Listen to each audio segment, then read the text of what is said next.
sini saya ingin bercerita perjalanan kemarin saya mengunjungi sebuah curug di salah satu kawasan di Kabupaten Bandung ya.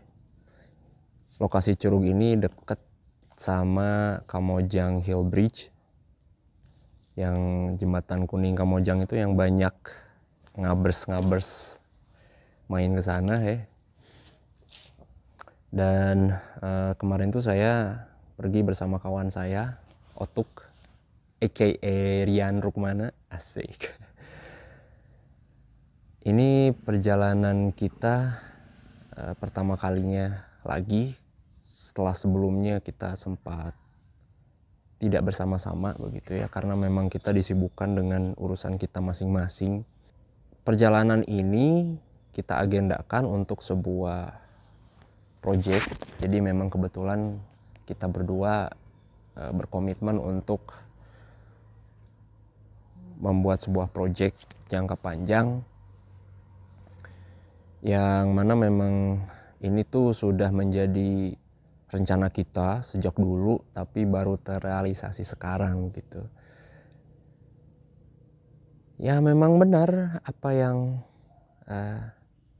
pepatah mengatakan gitu ya, kita hanya bisa merencanakan, Tuhanlah yang menentukan gitu. Dan saat ini mungkin adalah waktu yang tepat untuk kita bekerja sama gitu. Secara kondisi memang kita sudah berbeda ya, kita sudah punya kesibukan masing-masing, tapi kita mencoba untuk meluangkan waktu untuk membuat project ini gitu ya. Semoga saja yang tadinya part time bisa menjadi full time begitu.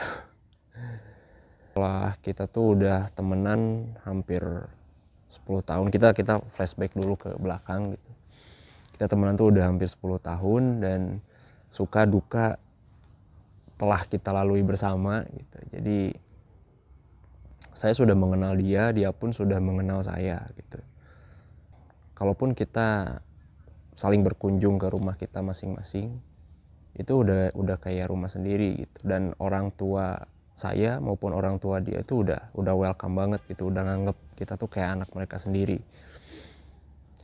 Saking deketnya gitu ya. Bahkan kita pernah mandi bareng gitu.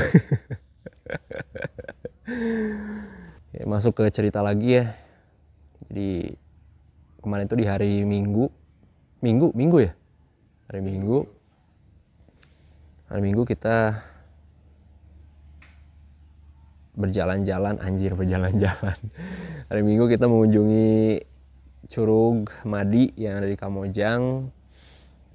Perjalanan ini dimulai pada hari Minggu, tepatnya jam 7 pagi. Di sana saya udah ada janji dengan sahabat saya, Fikri Jalani, untuk pergi menuju Curug Madi. Nah di sana untuk peralatan packingnya saya hanya membawa kamera, sepatu.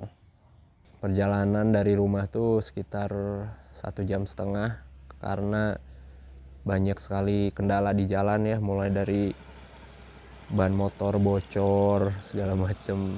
Tapi ya kita tuh selalu santai gitu, apapun rintangan, apapun masalah yang ada gitu yang kita hadapi itu kita selalu santai gitu, kita bawaannya tuh selalu happy gitu. Karena ya kita percaya bahwasannya apa yang di luar eksternal kita itu tidak bisa kita kontrol gitu, tapi kita punya pilihan, yaitu internal kita bisa ngontrol apa yang ada di dalam pikiran kita gitu.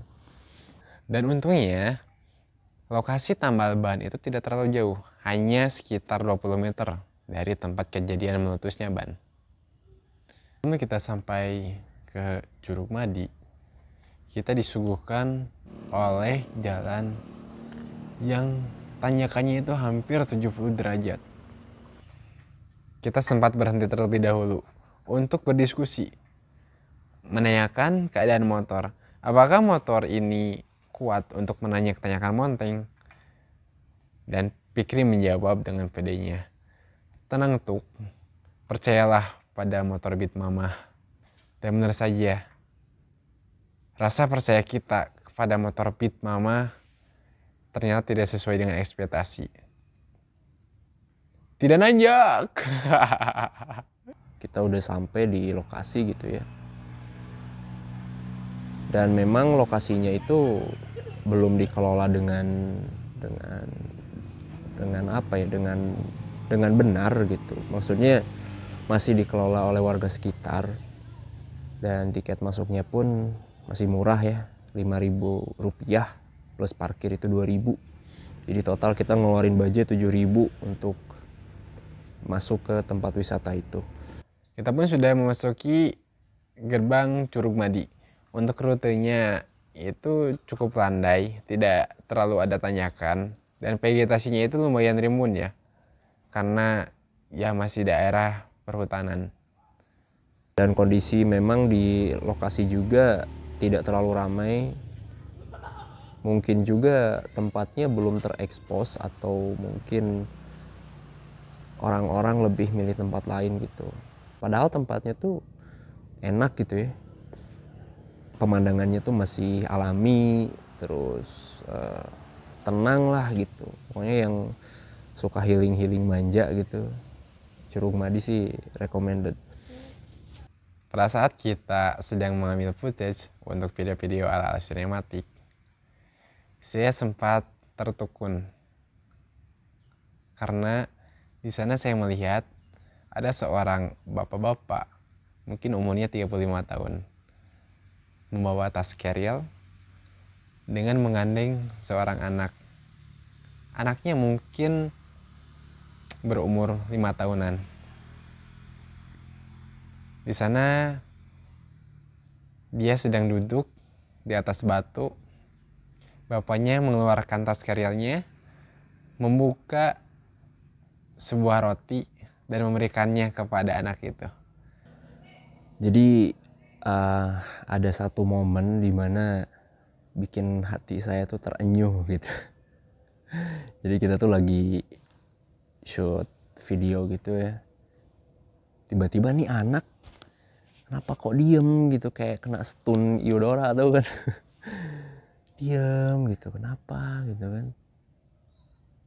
Tiba-tiba dia nyamperin gitu, suatu saat orang bakal sia gitu, Fik.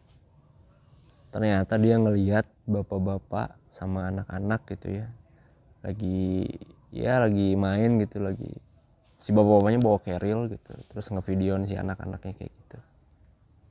Wah, terus gue kayak anjing, kawan gua nih cok gitu.